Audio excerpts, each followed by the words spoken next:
আজি মোৰ হাতত আছে পইচা কেইটামান। এই পইচাখিনি পিছৰ কাহিনীটো কি গম পায়নে? সৰুতে খুব টেকেলিত পইচা থোৱা অভ্যাস আছিল। ডাঙৰ হোৱাৰ পিছত সেই অভ্যাসটো নাইকিয়াই হৈ গ'ল।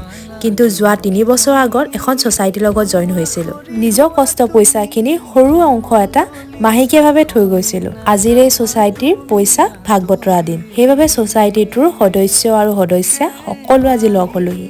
আৰু এই ছ'চাইটিৰ মুখ্য গুৰি ধৰোঁতা হিচাপে আছে আমাৰ মাইনাবা। তেওঁ কৰ্ম আৰু সংসাৰৰ ব্যস্ততাৰ মাজেৰে এই ছ'চাইটিখন ভালকৈ চলাই নিছে। এগৰাকী নাৰী যে সকলো কাম ভালকৈ সমানে চলাই নিব পাৰে তাৰে এক উদাহৰণ। পিছে 3 বছৰৰ পৰা সাঁচতীয়া পইচাখিনি আজি চুবলৈ পাই মনটো আজি চবৰে বহুত সুখী। পিছে ছ'চাইটিৰ সকলোৱে যি আশাৰে পইচাখিনি গোটাইছিলে সকলোৰে আশা পূৰণ হওক।